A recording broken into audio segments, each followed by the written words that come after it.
നമസ്കാരം. എല്ലാ മാന്യ സുഹൃത്തുക്കൾക്കും സിനിമ എന്ന യൂട്യൂബ് ചാനലിന്റെ ഏറ്റവും പുതിയ വീഡിയോയിലേക്ക് സ്വാഗതം. ഞാൻ ഇന്ന് നിങ്ങൾക്ക് മുമ്പിൽ വന്നിരിക്കുന്നത് മാർക്കോ എന്ന് പറയുന്ന ഇന്നലെ തിയേറ്ററുകളിലെത്തിയ മോസ്റ്റ് വയലന്റ് ഫിലിം എന്ന് തന്നെ വിളിക്കാവുന്ന മാർക്കോ എന്ന് പറയുന്ന സിനിമയുടെ ബോക്സ് ഓഫീസ് കണക്കുകൾ നിങ്ങളുമായിട്ട് പങ്കുവെക്കാൻ വേണ്ടിയാണ്. ഇപ്പോൾ നമുക്ക് ലഭ്യമായിരിക്കുന്നത് ഇന്ത്യക്കകത്ത് നിന്നുള്ള കണക്കുകൾ മാത്രമാണ് ലഭ്യമായിട്ടുള്ളത്. ഒരു പാൻ ഇന്ത്യൻ ലെവലിലുള്ള റിലീസിംഗ് ആണ് സിനിമയ്ക്ക് ലഭിച്ചത് എന്നുണ്ടെങ്കിലും കേരളത്തിൽ നിന്ന് തന്നെയാണ് സ്വാഭാവികമായിട്ടും കിട്ടുന്ന പോലെ ഏറ്റവും കൂടുതൽ കണക്കുകൾ കിട്ടിയിരിക്കുന്നത്. മറ്റ് സ്റ്റേറ്റുകളിൽ വളരെ തുച്ഛമായിട്ടുള്ള കണക്ക് മാത്രമാണ് കിട്ടിയിരിക്കുന്നത്. എന്നാൽ ഈ സിനിമ വരും ദിവസങ്ങളിൽ ഞാൻ ഇപ്പോൾ ഈ ഫസ്റ്റ് ദിവസം കഴിഞ്ഞിട്ടുള്ള നമ്മുടെ ആദ്യത്തെ ബോക്സ് ഓഫീസ് കണക്ക് നമ്മൾ ഇന്നലെ ഏകദേശ ധാരണയിലുള്ള ഒരു കണക്ക് വിട്ടിരുന്നു. പക്ഷെ ഒഫീഷ്യലായിട്ട് നമ്മുടെ ചാനലിന്റെ ഒഫീഷ്യലായിട്ടുള്ള കണക്ക് നമ്മൾ ഇന്നാണ് പുറത്തു വിടുന്നത്, ആദ്യത്തെ ദിവസത്തെ കണക്ക്. ഈ ഒരു അവസരത്തിൽ ഞാൻ നിങ്ങളോട് പറയുകയാണ്, വരും ദിവസങ്ങളിൽ ഈ സിനിമ ഹിന്ദിയിൽ വലിയ രീതിയിലുള്ള ചർച്ചയായി മാറും. ഹിന്ദിയിൽ നിന്ന് ഭീകരമായിട്ടുള്ള കളക്ഷൻ തന്നെ കിട്ടുകയും ചെയ്യും. ഒരുപക്ഷെ മലയാള സിനിമ ഇതുവരെ ഹിന്ദിയിൽ നിന്ന് നേടിയതിന്റെ ഏറ്റവും കൂടുതൽ എത്രയാണോ തുക അതിനേക്കാൾ മറികടക്കും എന്നുള്ളൊരു കാര്യം ഒരു സംശയവുമില്ലാതെ തന്നെ പറയാൻ സാധിക്കും. നിലവിൽ മലയാളത്തിലെ ഏറ്റവും കൂടുതൽ തുക എന്ന് പറയുന്നത് ഏതാണ്ട് 4 കോടി 5 കോടിയോ മറ്റോ ആണ്. പക്ഷെ ഈ ഒരു സിനിമ ഏറ്റവും കുറഞ്ഞത് 10 കോടിക്ക് മുകളിൽ മുംബൈ അല്ലെങ്കിൽ ഹിന്ദി ബോക്സ് ഓഫീസിൽ നിന്ന് നേടുമെന്ന് ഞാൻ ഗ്യാരണ്ടി ഈ ഒരു അവസരത്തിൽ പറയുന്നു. ഇന്നലെ നമ്മൾ ആ കളക്ഷനുമായി ബേസ് ചെയ്തിട്ടുള്ള വീഡിയോ ചെയ്തപ്പോൾ പറഞ്ഞിരുന്നു, ചിത്രത്തിന് വലിയ പോസിറ്റീവായിട്ടുള്ള റെസ്പോൺസ് ഹിന്ദിയിൽ നിന്ന് കിട്ടുന്നുണ്ട്, തിയേറ്റർ റെസ്പോൺസ് കാണുമ്പോഴായാലും അല്ല റിവ്യൂ കാണുമ്പോഴൊക്കെ ആയാലും. പക്ഷെ നിർഭാഗ്യവശാൽ നിലവാരമുള്ള ഒരു ചാനലിന്റെ റിവ്യൂ പോലും നമ്മൾ കാണുകയുണ്ടായില്ല എന്നുള്ളൊരു കാര്യം പറയുകയുണ്ടായി. എന്നാൽ ആദ്യത്തെ ദിവസത്തിൽ തുടക്കത്തിൽ തന്നെ കിട്ടിയ പോസിറ്റീവ് റെസ്പോൺസ് അവിടെയുള്ള റിവ്യൂ ചെയ്യുന്ന ആളുകളെ മാറ്റി ചിന്തിപ്പിക്കാൻ കാരണമായിട്ടുണ്ട്. അവിടെ നിന്ന് ഇന്ന് നേരം വെളുത്തപ്പോൾ തൊട്ട് ഓരോരോ പ്രമുഖരായിട്ടുള്ള യൂട്യൂബർമാരുടെയും റിവ്യൂസ് വന്നു തുടങ്ങി. പക്ക നമ്മൾ പ്രതീക്ഷിച്ച പോലെ തന്നെ വളരെ ഹെവി പോസിറ്റീവായിട്ടുള്ള റിവ്യൂസ് ആണ് വന്നുകൊണ്ടിരിക്കുന്നത്. ഇനി അവിടെ നിന്ന് ഏറ്റവും ഗംഭീരമായിട്ടുള്ള അല്ലെങ്കിൽ ഏറ്റവും കൂടുതൽ സിനിമ റിവ്യൂ ചെയ്യുന്ന ഏറ്റവും കൂടുതൽ വ്യൂവേഴ്സ് ഉള്ള അല്ലെങ്കിൽ ഏറ്റവും പ്രമുഖരായിട്ടുള്ള എല്ലാവരുടെയും തന്നെ വീഡിയോസ് വന്നു കഴിഞ്ഞു. ഇനി 1-2 വീഡിയോസ് കൂടി മാത്രമേ ഞാൻ നോക്കുന്ന ചാനലുകളിൽ വരാനായിട്ടുള്ളൂ. ബാക്കിയെല്ലാം തന്നെ വന്നു കഴിഞ്ഞു. എല്ലാം പോസിറ്റീവ് റെസ്പോൺസ് ആണ്. തീർച്ചയായിട്ടും ഇതിന്റെ ഗുണം വരും ദിവസങ്ങളിൽ കാണാൻ സാധിക്കും. ഇങ്ങനെ തന്നെയാണ് കാന്താരയും KGF ഫസ്റ്റും ഒക്കെ അവിടെ ഹിറ്റായി മാറിയത്. അപ്പോൾ ആ ഒരു ട്രാക്ക് തന്നെയാണ് മാർക്കോയും ഫോളോ ചെയ്യാൻ പോകുന്നത്. ഓക്കെ, എന്തിനേലും ഹിന്ദിയുടെ കാര്യം അവിടെ നിൽക്കട്ടെ. നമ്മൾ ഇന്ന് സംസാരിക്കാൻ പോകുന്നത് മലയാള കളക്ഷൻ ഉൾപ്പെടെയുള്ള കാര്യങ്ങളാണ്. അങ്ങനെ നോക്കുന്ന സമയത്ത് ഈ സിനിമയുടെ ഒക്യുപ്പൻസി പറഞ്ഞുകൊണ്ട് തന്നെ ആദ്യം തുടങ്ങാമെന്ന് തോന്നുന്നു. ഒക്യുപ്പൻസി നമുക്ക് ഈ കുറച്ചു കാലമായിട്ട് പറയേണ്ടി വന്നിട്ടില്ല. കാരണം ഒക്യുപ്പൻസി പറയാൻ മാത്രമുള്ള തിരക്കുള്ള സിനിമകളൊന്നും ഈ അടുത്ത കാലത്ത് മലയാളത്തിൽ ഉണ്ടായിരുന്നില്ല എന്നുള്ളതാണ് സത്യം.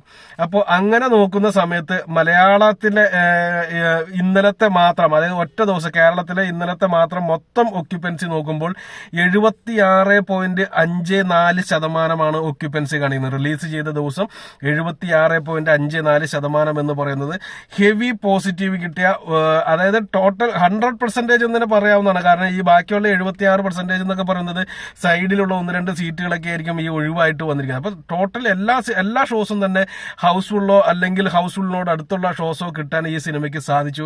ഓൾ കേരളയിൽ എന്നുള്ളത് ഓർക്കുക. അത് ഓരോ സ്ഥലങ്ങളിലെയും പ്രധാന സിറ്റികളിലെയും ഒക്യുപ്പൻസി പറയുമ്പോൾ നിങ്ങൾക്ക് മനസ്സിലാവും. ഇനി ഓരോ നേരത്തെ നോക്കുകയാണെങ്കിൽ മോർണിംഗ് ഷോയ്ക്ക് 72.75% ഒക്യുപ്പൻസിയാണ് ഉണ്ടായത്.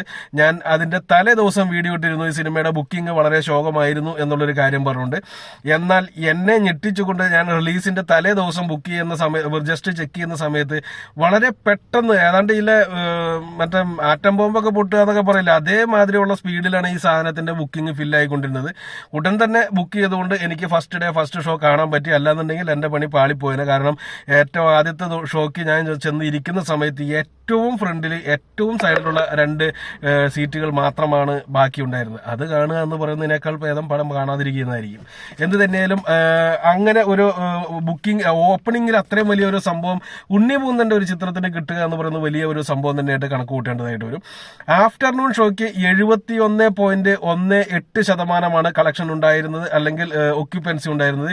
ഈവനിങ് ഷോയ്ക്ക് 75% ഒക്യുപ്പൻസി കാണിച്ചപ്പോൾ നൈറ്റ് ഷോയ്ക്ക് വന്നത് 87.43%. അത് സാധാരണയായിട്ട് ഒരു പടം ഹിറ്റ് ആവുകയാണ് എന്നുണ്ടെങ്കിൽ മോർണിംഗ് ഷോ ഷോയ്ക്ക് വലിയ ഇപ്പൊ മോഹൻലാൽ മമ്മൂട്ടി പോലുള്ള താരങ്ങളുടെ വലിയ ഹൈപ്പിൽ വരുന്ന സിനിമകൾക്കാണ് 76% എന്ന് പറയുന്ന ഒക്യുപ്പൻസി കാണിക്കുന്നത്.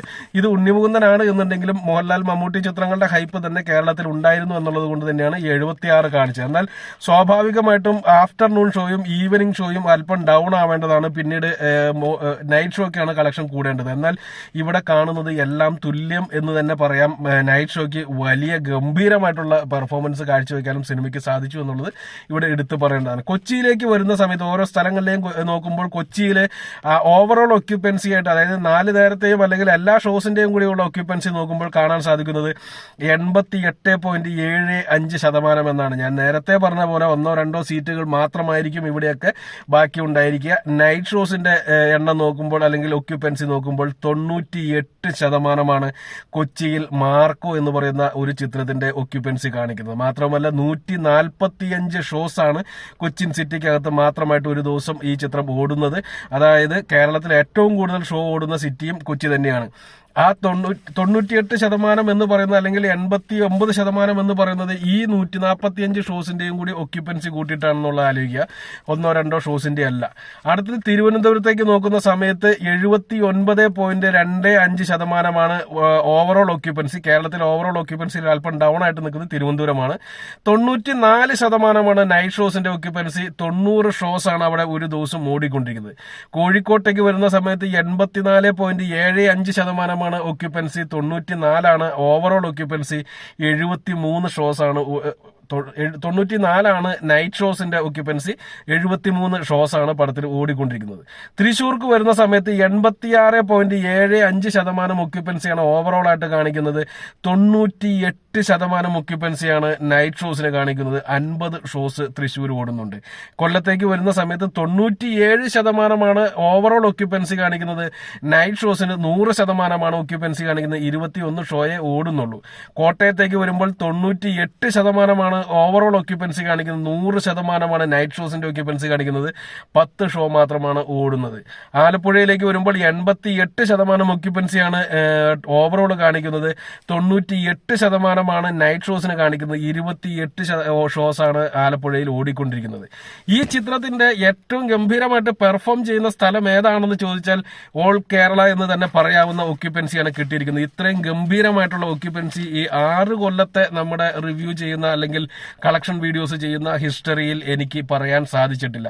അതിപ്പോൾ മോഹൻലാലിന്റെയോ മമ്മൂട്ടിയുടെയോ ഗംഭീര ഹിറ്റുകളായിട്ടുള്ള സിനിമയ്ക്ക് പോലും, അതായത് നമ്മളിപ്പോ മറ്റേ ലൂസിഫർ പോലുള്ള സിനിമകളൊക്കെ പറയുമല്ലോ, അല്ലെങ്കിൽ മമ്മൂട്ടിയുടെ ആ സമയത്ത് തന്നെ ഇതുപോലുള്ള വലിയ ഹിറ്റുകളൊക്കെ വന്ന സമയമുണ്ടല്ലോ, ആ സമയത്ത് പോലും ഇത്രയും വലിയ ഒക്യുപ്പൻസി ഇതുവരെ നമ്മുടെ ഈ ചാനലിൽ പറഞ്ഞിട്ടില്ല. അതിന്റെ കാരണം എന്താണെന്ന് എനിക്ക് അറിയത്തില്ല. ഇത്രയധികം വയലൻസിന് ഇഷ്ടപ്പെടുന്നവരാണോ മലയാളികൾ എന്ന് പോലും എനിക്ക് അറിയത്തില്ല. മലയാള ഹിസ്റ്ററിയിലെ ഏറ്റവും വലിയ ഒരു ഒക്യുപ്പൻസി കണക്ക് എന്ന് തന്നെ പറയാവുന്ന രീതിയിലുള്ള കണക്കുകളാണ് വരുന്നത്. അതും കൊല്ലവും കോട്ടയവും തകർത്ത് എറിഞ്ഞു എന്ന് തന്നെ പറയാം. തിയേറ്ററിലെ ഷോസിന്റെ എണ്ണം കുറവാണ്, അതാണ് ഒരു പ്രധാനപ്പെട്ട കാരണം. പക്ഷെ യൂത്തന്മാരെല്ലാവരും ഒന്നിച്ച് തന്നെ വന്നു എന്ന് പറയാം. വലിയ ഡീഗ്രേഡിംഗ് ഒക്കെ നടക്കുന്നുണ്ട്. അതിനെപ്പറ്റി മറ്റൊരു ചെറിയ ഒരു വീഡിയോ നമ്മൾ ഇന്ന് തന്നെ ചെയ്യുന്നതാണ്, കാരണം അത് പറയാതിരിക്കാൻ വയ്യ. അപ്പൊ എന്നിരുന്നാൽ പോലും അതൊന്നും മേക്കാതെ രീതിയിൽ തകർത്താടുന്നുണ്ട് സിനിമ എന്നുള്ളത് കാര്യത്തിൽ ഒരു സംശയം വേണ്ട. ഇനി കളക്ഷന്റെ കാര്യത്തേക്ക് വരുന്ന സമയത്ത് കേരള കളക്ഷൻ 4 കോടി ഓവറോൾ കളക്ഷൻ നോക്കുന്ന സമയത്ത് 4,95,00,000 രൂപയാണ് ഇന്ത്യക്കകത്ത് നിന്ന് സിനിമയ്ക്ക് നേടിയെടുക്കാൻ സാധിച്ചത്. കേരള ബോക്സ് ഓഫീസിൽ നിന്ന് 4,45,00,000 രൂപ നേടിയെടുക്കാൻ സിനിമയ്ക്ക് സാധിച്ചിട്ടുണ്ട്. കർണാടകയിൽ നിന്ന് 30 കോടി നേടിയെടുക്കാൻ സാധിച്ചിട്ടുണ്ട്. അത് കന്നഡ പറയുന്ന സിനിമയ്ക്കല്ല, മലയാളത്തിലും കന്നഡയിലും ഒക്കെ റിലീസ് ചെയ്ത് കർണാടക സ്റ്റേറ്റിനകത്ത് നിന്ന് 30 ലക്ഷം രൂപ നേടിയെടുക്കാൻ സാധിച്ചിട്ടുണ്ട്. ആന്ധ്രാപ്രദേശ്, തെലങ്കാന സ്റ്റേറ്റുകളിൽ നിന്ന് വെറും 2 ലക്ഷം രൂപ മാത്രമാണ് നേടിയെടുക്കാൻ സാധിച്ചത്. തമിഴ്നാട് ബോക്സ് ഓഫീസിൽ നിന്ന് 10 ലക്ഷം രൂപ മാത്രമാണ് ആദ്യ ദിവസം നേടിയെടുക്കാൻ സാധിച്ചത്. ഹിന്ദിയിൽ നിന്ന് വെറും 8 ലക്ഷം രൂപ മാത്രമാണ് ആദ്യ ദിവസം നേടിയെടുക്കാൻ സാധിച്ചത്. ഈ ഹിന്ദിയെ പറ്റിയാണ് ഞാൻ തുടക്കം ഒരു എസ്സേ പറഞ്ഞത്. കാരണം വെറും 8 ലക്ഷം രൂപ ആദ്യ ദിവസം ഹിന്ദിയിൽ നിന്ന് നേടിയിട്ടുണ്ട് ഈ സിനിമ എന്നുണ്ടെങ്കിൽ ഉറപ്പിച്ചോളൂ, ഈ സിനിമ ഹിന്ദിയിൽ കത്തിക്കയറുമെന്ന് ഞാൻ പറഞ്ഞതിൽ ഒരു സംശയവും വേണ്ട. 10 കോടിക്ക് മുകളിൽ നിഷ്പ്രയാസം സിനിമ നേടും.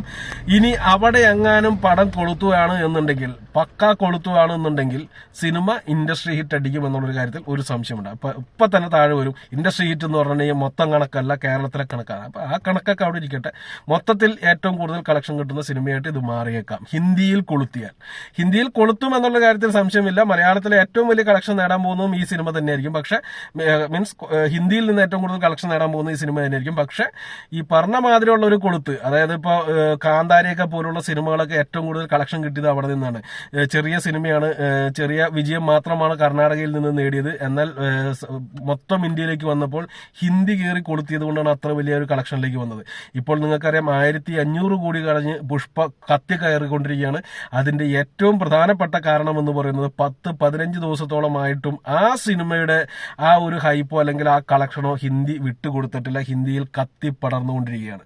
ആ ഒരു രീതിയിലേക്ക് ഇത് എത്തുകയാണെന്നുണ്ടെങ്കിൽ, കാരണം അത്ര വലിയ പോസിറ്റീവ് റെസ്പോൺസ് ആണ് ഹിന്ദി റിവ്യൂവിൽ നിന്നും തിയേറ്റർ റെസ്പോൺസിൽ നിന്നും കാണാൻ സാധിക്കുന്നത്. അപ്പോൾ തീർച്ചയായിട്ടും അത്രയധികം അവരെ എക്സൈറ്റഡ് ചെയ്യിപ്പിച്ചിട്ടുണ്ട് എന്നുണ്ടെങ്കിൽ, അല്ലെങ്കിൽ അവർക്കത് ഇഷ്ടപ്പെട്ടിട്ടുണ്ട് എന്നുണ്ടെങ്കിൽ, അത് ഒന്ന് മാർക്കറ്റ് ചെയ്യാതിരുന്ന ഇവരുടെ ഒരു വലിയൊരു നെഗറ്റീവായിട്ട് തന്നെ പറയാം. പക്ഷെ ഒന്ന് ആളി കത്തിക്കഴിഞ്ഞാൽ, സോഷ്യൽ മീഡിയയുടെ ആളി കത്തിക്കഴിഞ്ഞാൽ വേറെ വേറെ വേറെ ലെവലിലേക്ക് സിനിമ മാറും. എന്തിനേലും ഇന്ത്യ കളക്ഷൻ മാത്രം ആദ്യ ദിവസം 4,95,00,000 രൂപ എന്ന് പറയുമ്പോൾ വേൾഡ് വൈഡ് കളക്ഷൻ പുറത്തു വന്നിട്ടില്ല.